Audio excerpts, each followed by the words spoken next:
Mengubah masalah menjadi berkat berkelimpahan. Wow, ini luar biasa, saudara ya. Secara khusus tentang materi, ya, tentang keuangan, ekonomi. Karena saudara, apapun dalam hidup ini kita sangat membutuhkan uang. Nah, saudara, terlebih-lebih di sekarang ini, saudara, ya, keadaan sekarang makin sulit, saudara. Ya, kedepannya kita harus ready, kita harus bersiap untuk apa yang akan terjadi dengan dunia kita sekarang ini. Dengan adanya globalisasi, saudara, terutama dengan munculnya lahirnya AI atau AI. Bayangkan saudara, di beberapa negara mengisi bensin di pom bensin itu sudah robot. Melayani di restoran juga sudah digunakan, saudara. Ya. Dan elit-elit dunia pasti saudara menggunakan itu teknologi AI. Jadi artinya ke depannya memang akan lebih banyak PHK loh. Akan lebih banyak krisis-krisis ekonomi. Saudara, kita harus tersadar loh, sudah ada saingan kita ke depan. Kalau peneliti berkata, saudaraku, robot akan sangat kejam kepada manusia. Kenapa? Manusia masih punya perasaan loh. Ketika kita misalnya mau ngamuk, lalu ada orang melerai, kita kan masih bisa kan? Oh iya ya gitu. Tapi kalau robot mana ada hati? Robot mana ada perasaan? Belas kasihan, nggak ada. Dan kalau dia menekan tombol nuklir, siapa yang bisa menghalangi?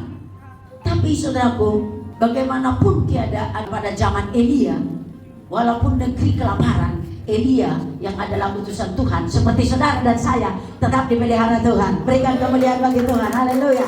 Nah saudara, karena di atas air masih ada Tuhan, di atas elit dunia masih ada Tuhan. However, firman Tuhan tetap penguasa di alam semesta ini. Amin. Ingat zaman kesukaran masa Elia, Elia tetap dipelihara Tuhan. Ketika semua kekeringan, Tuhan bilang akan ada kubuat satu sungai yang tidak kering, namanya Sungai Kerit. Haleluya. Dalam pandangan Tuhan, semua yang telah dijanjikannya itu ya dan amin. Kalau dia berjanji berkat berkelimpahan, itu sudah pasti. Ya, kalau dia berjanji Allah akan memenuhi segala kebutuhan menurut kekayaan dan kemuliaannya, itu sudah pasti.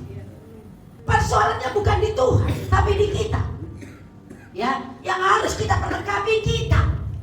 Di akhir zaman ini, biarlah kita hidup berkelimpahan. Tidak peduli apapun kesukaran dunia ini, firman Tuhan memberikan jalan bagi kita semua. Amin.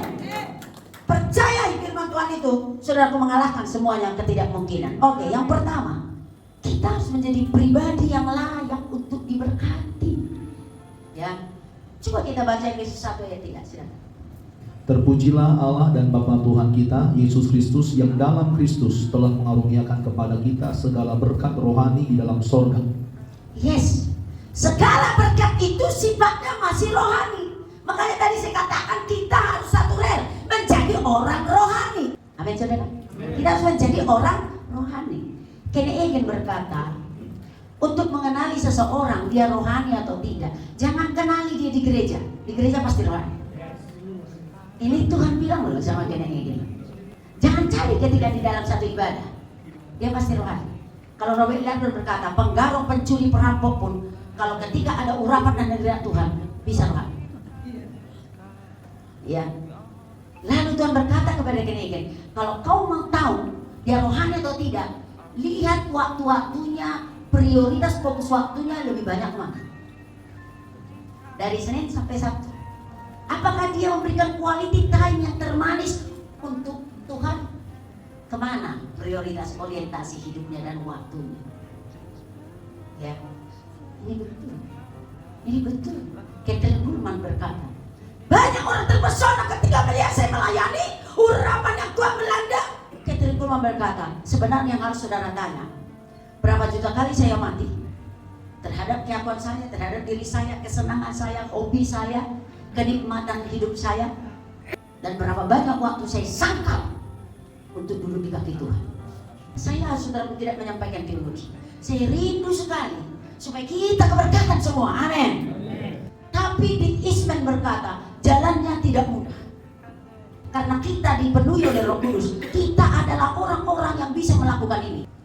Kitalah orang yang bisa berjalan di jalan yang tidak mudah. Karena kita punya power dari Tuhan sendiri. Amin. Roh Tuhan ada pada kita yang mendobrak semua pintu-pintu yang tertutup. Kita tidak takut dengan kesukaran dunia ini. Amin. Bagian kita adalah jadilah menjadi pribadi yang layak untuk diberkati. telah menganugerahkan segala berkat rohani. Sifatnya masih rohani. Itu masih di dimensi keempat. Kita tahu tentang dimensi. Dimensi 1 itu adalah garis. Dimensi 2 itu adalah luas. Dimensi 3 adalah tinggi. Dimensi 4 itu adalah dunia roh yang tidak terlihat. Ya, kita harus berada di dalam relnya Tuhan, mencapai dimensi keempat, di mana kita kenal dengan Tuhan dan Tuhan juga kenal dengan kita. Yang saya sampaikan ini adalah daily, everyday. Apakah saudara kenal Tuhan tiap hari? Dan Tuhan juga kenal saudara. Contoh yang kenal dekat dengan Tuhan dan Tuhan kenal Abraham. Ketika Tuhan mau menghukum Sodom Gomora, Tuhan mikir loh, aduh belum gue kasih tahu sama sahabat. Kita harus sampai ke situ loh. Kita harus melompat jauh keluar dari teologi kita. Amin. Mengikut Tuhan itu adalah fakta perjalanan relationship with God. Yohanes 10:14. Tuhan demikian ayat 14. Akulah gembala yang baik dan aku mengenal domba-dombaku dan domba-dombaku mengenal aku. Ya. Apakah Tuhan kenal dengan saudara secara pribadi tiap hari? Daily. Saya tidak sebut ini tentang yuridisal kita ketika kita lahir baru, kita mengenal Tuhan. Bukan itu maksud saya. Dalam perjalanan kerohanian saudara, apakah saudara bisa dengar dia? Dan apakah Tuhan mendengar saudara? Ya. Contoh tadi Abraham. Bisa diskusi. Abraham, gimana menurutmu? Mau hukum Sodom Gomora, gimana menurutmu? Abraham bilang, ya tunggu. Kalau ada 50 gimana Tuhan? Hah, seharusnya begitu dong. Ada amin. Itu dimensi keempat itu. Ya, kerohanian di dimensi keempat. Kita harus mencapai itu. Jangan berhenti di dimensi yang hanya terlihat rohani gitu. Ya, kita harus punya pengalaman pribadi dengan Tuhan. Amin Bapak Ibu. Yes, ya. Kalau belum, kita harus sampai ke situ. Hari ini kita belajar. Amin. Ya. Ini step awal untuk kita bisa meraup dan mengambil berkat kelimpahan itu selama kita ada di dunia ini. Saya sangat tidak percaya penyembah berhala yang lebih kaya. Saya sangat tidak percaya dan saya tolak. Jangan katakan itu gak rohani, masih berkelimpahan duit aja. Karena apa? Kita butuh banyak duit dalam melayani Tuhan. Amin. Yes. Tuhan Yesus saja punya donatur kan? Lukas 8. Wanita-wanita bendahara Herodes, para wanita kaya mendonatur pelayanan Tuhan Yesus. Ya, sudah. Amin. Untuk apa lagi dari bumi yang semesta, emas, perak dan permata ada kalau bukan untuk pesuruh Tuhan nomor 1. Yang lebih penting bagi kita masuk di reina Tuhan. Saudara, doa kita itu untuk bisa menyatu dengan Tuhan, intim dengan Tuhan, itu harus masuk kepada dimensi roh. Yang sebenarnya Tuhan itu ada di dimensi roh. Kita harus tahu itu. Ya, makanya berkata dibilang, terpujilah Bapa dan Tuhan Yesus Kristus yang oleh Kristus telah menyediakan segala berkat rohani. Jadi bagian kita bagaimana supaya berkat yang sifatnya masih spirit itu, rohani itu berubah kepada kehidupan kita. Sehingga no matter what, tidak peduli apapun kesukaran di negara ini atau di dunia ini, berkat Tuhan itu tetap mengalir bagi kita. Ya, saya menstimulus batin saudara supaya batin saudara merespon. Hidup ini sekali aja dan kesempatan tidak terulang 2 kali. Dan kalau kita mengambil yang terbaik selama waktu yang Tuhan berikan ini, itu juga menjadi mahkota bagi kita kelak. Sebenarnya kelebihan para pekerja Kristus, kita hamba Tuhan, lebih suka tidak makan karena berpuasa. Coyong dikatakan kalau berpuasa katanya, ketika perut keroncongan nutut bilang sama dia, perut dia kau, bukan kau yang ngatur aku yang ngatur kau. Saudaraku, melayani sana sini itu sangat bagus, tapi jangan sampai kita Marta, bukan Maria. Ada amin Bapak Ibu? Yes. Apa Tuhan bilang? Marta, Marta, kau menyibukkan dirimu dengan banyak hal, tapi kau tidak tahu Maria telah berhasil mengambil yang lebih penting, yang tidak akan pernah diambil dari hidupnya. Sebenarnya kekuatan kita sebagai pekerja Tuhan itu lebih banyak waktu dekat dengan Tuhan. Ketika kita intim melekat dengan Tuhan, kita berjalan hanya duduk di kaki Tuhan. Selidik aku Tuhan, periksa pikiran-pikiranku,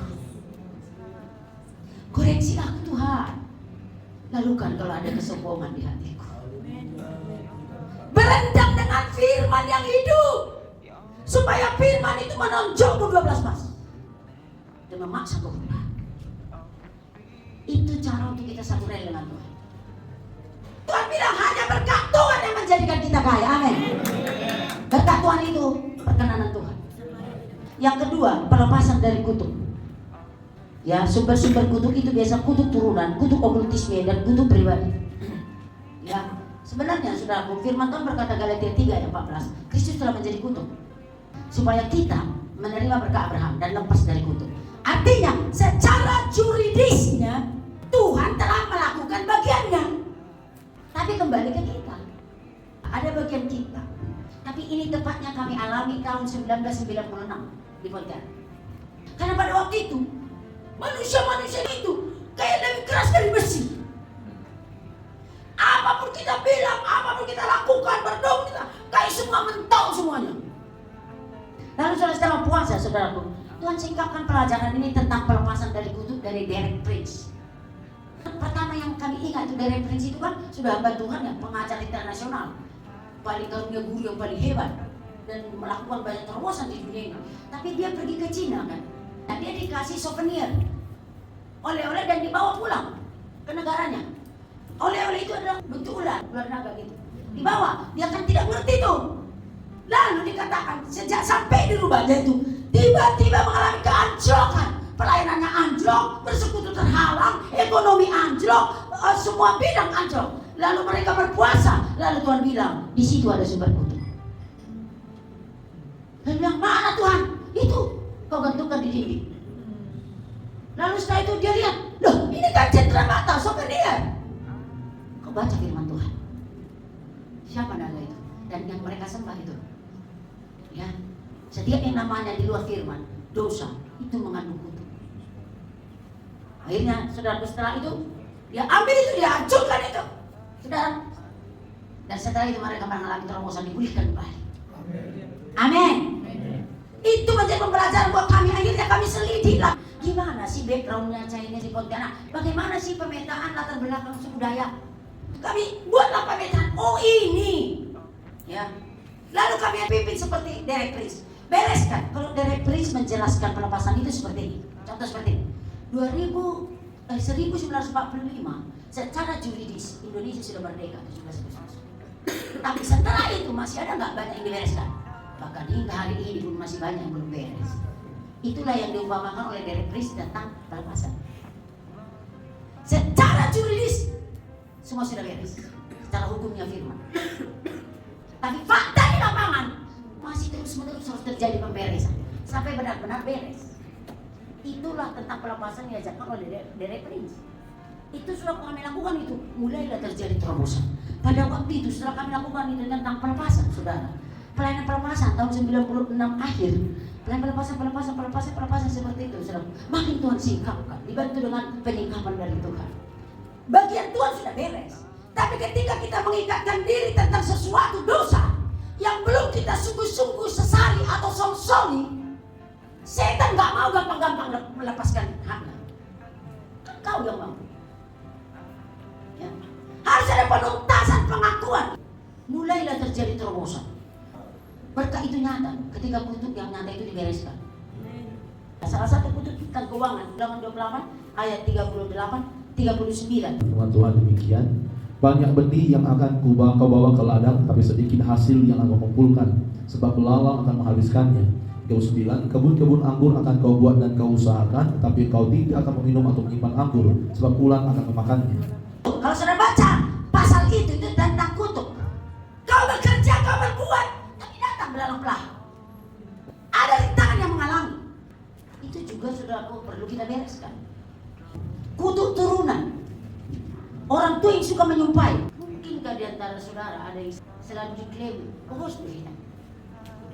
Hidup mati ditentukan lidah. Siapa suka mengucap-ucap akan memakan hasil. Ketika kita menerima itu berarti kita welcome dan menyerahkan diri kepada kutuk itu. Saudara, perlu sekali kita mengadakan pemberesan soal masalah itu. Percaya saudara, saya adalah saksi fakta. Ketika ini dibereskan baik di pelayanan juga hidup kami, berkat itu tidak bisa di stop. Dia terus mengalir bagaikan sungai. Amin. Ya.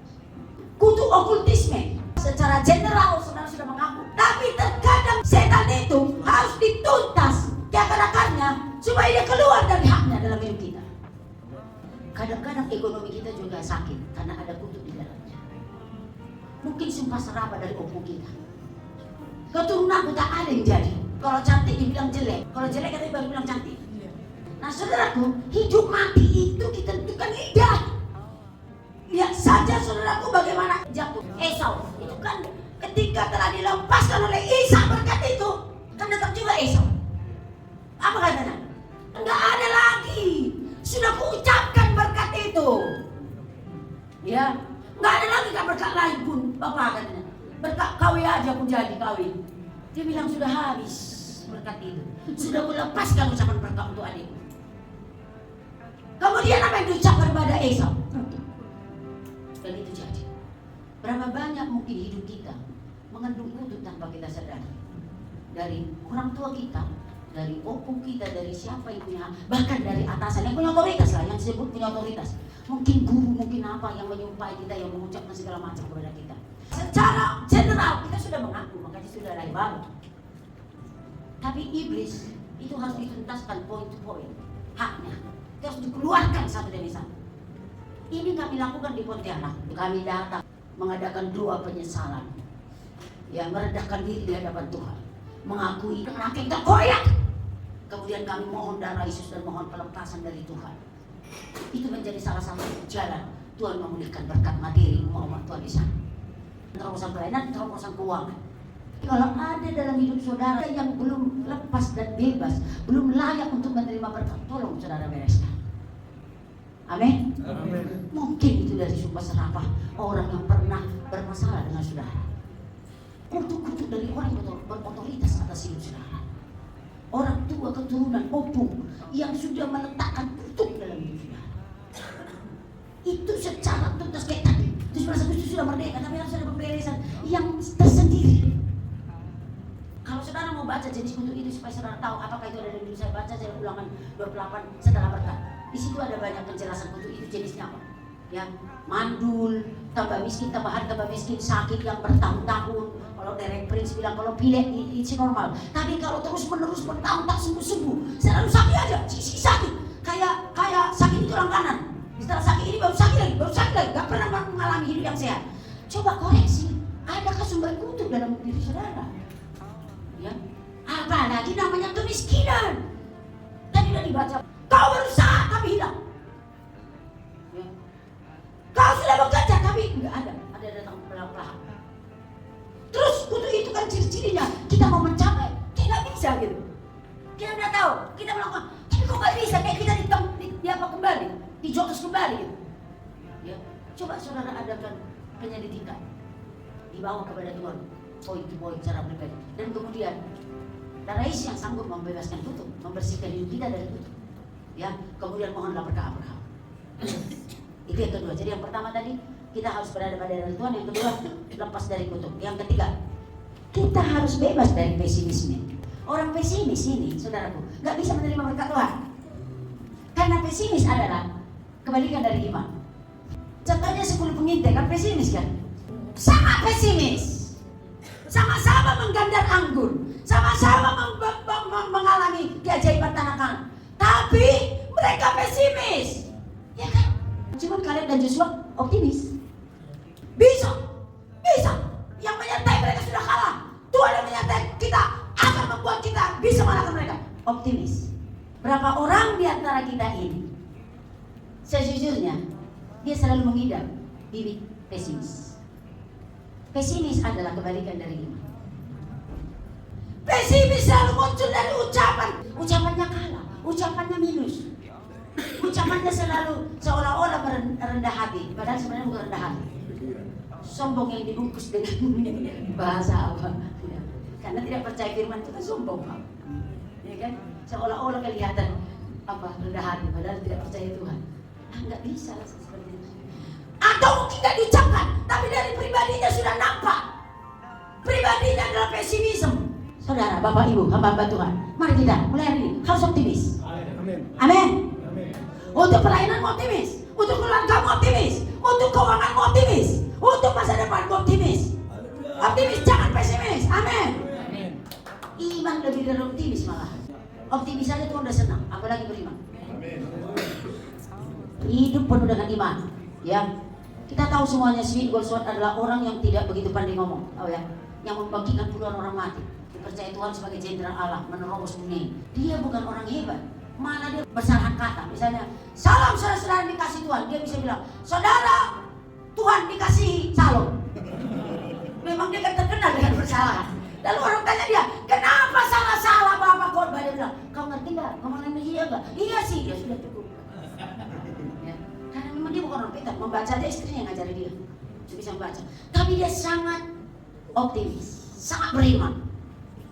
Ya, dia bilang sama Tuhan, Tuhan kasih aku kuasa mengubah dunia ini. Kalau Engkau tidak kasih, ku kejar kau ke surga. Tuhan nggak murka loh, nggak ditimpakan kutu berlipat ganda, enggak. Justru Tuhan beri dia kuasa membangkitkan puluhan orang mati. Tuhan nggak anti orang yang beriman. Orang yang beriman bukan sombong itu, bukan. Yang tidak beriman yang sombong. Amin. Orang yang beriman, orang yang optimis adalah orang yang layak diberkati. Amin. Maksudnya yang di sini saya bilang perlu ada tekad dan kegigihan. Amin. Jangan mental pesimis. Udah berdoa aku 2 kali kayaknya nggak ada. Udah kayak gitu tadi. Karena ada di dunia ini ciptakan Tuhan yang lebih dari yang kurang. Berarti aku yang kurang itu. Ya, saudara ya. Penyangkapan memiliki doa yang memenuhi syarat. Doa yang memenuhi syarat untuk hidup berkelimpahan itu apa? Pray until something happen. Berdoa sampai sesuatu terjadi. Tuhan juga ajarkan itu kok, Lukas 18. Janda miskin dan hakim lain. Tuhan kan ajarkan itu. Pray until something happen. Sebelum ada sesuatu terjadi, jangan berhenti. Ingatkan Tuhan siang, ingatkan Tuhan malam. Ya, tambahi dengan doa puasa, tambahi sedikit, agak sedikit mogok makan. Ya. Tambahi air mata. Ya, Tuhan kan menerima Samuel. Pray until something happen. Dia nggak mau berhenti sebelum Samuel dikasih Tuhan. Sampai hilang suaranya dia terus berdoa. Matius 17:20-21. Ia berkata kepada mereka, karena kamu kurang percaya. Sebab aku berkata kepadamu, sesungguhnya sekiranya kamu mempunyai iman sebesar biji sesawi saja, kamu dapat berkata pada gunung ini, pindah dari tempat ini ke sana, maka gunung ini akan pindah dan takkan ada yang mustahil bagimu. Jenis ini tidak dapat diusir kecuali dengan berdoa dan berpuasa. Nah, yang saya mau tekankan yang terakhir itu. Ketika saudara sudah lakukan doa tapi belum ada hasilnya, tambah yang satu. Jenis pergumulan itu terkadang harus ditambah dengan doa puasa. Doa puasa. Artinya jangan nyerah. Setertutup apapun, setidak mungkin apapun, berarti jenis itu perlu ditambah dengan jenis doa yang beda, doa dan puasa. Karena terkadang memang ada hal, dan doa puasa itu ada banyak hal yang sedang Tuhan mengajarkan kepada kita.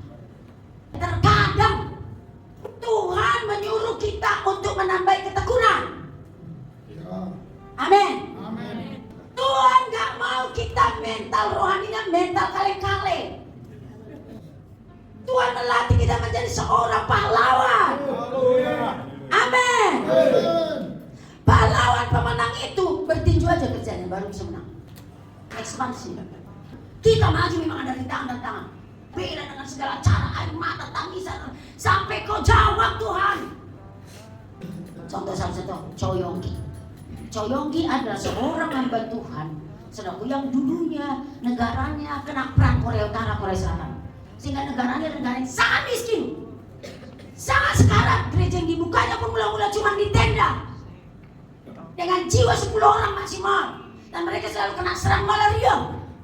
Dia kena TBC, sangat menderita, tapi dialah pencetus Bukit Doa. Mereka melakukan doa puasa 40 hari, doa puasa Ester, Bukit Doa. Bahkan gereja beliau adalah gereja di mana kalau tidak dipukul lonceng, doa tidak berhenti. Dia bertekad, pray until something happen. Saya tidak akan berhenti sebelum sesuatu terjadi.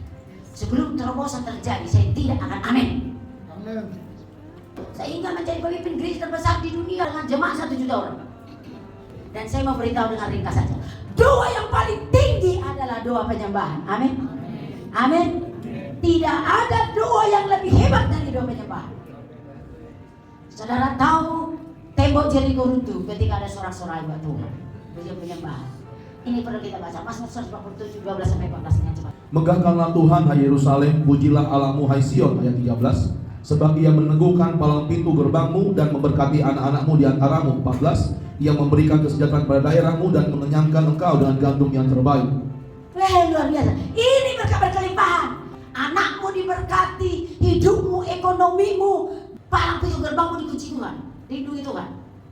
Dan damai sejahtera dan gandum yang terbaik. Ini berkat berkelimpahan. Apa kata kunci? Megahkan Tuhan. Pujilah Tuhan. Amin. Yang terakhir, harus murah hati. Orang yang murah hati, murah memberi. Ya, Matius 5:7. Berbahagialah orang yang murah hatinya, karena mereka akan beroleh kemurahan. Yes, ini. Yang kikir sudah pastilah kekurangan. Itu sudah pasti. Yang selalu yang penting aku untung. Nggak mikir berbagi. Ya sudah pasti kekurangan. Apapun dibilang pasti kekurangan. Tapi lihat orang yang suka memberi. Paling tidak mulai dulu dengan Pak Oga. Rajin memberi. Miskin kali, mulai memberi, baru keberkatan. Kekurangan, dari kekurangan itu keluarkan, memberi. Karena Tuhan tetap pada rumusnya, Tuhan gak mepet dari rumusnya. Beri kepadamu akan diberi, satu ukuran yang padat digocok, tumpah keluar. Paham? Yang kikir-kikir berdoa adik. Ya, amin. Ayo, mulai memberi. Amin.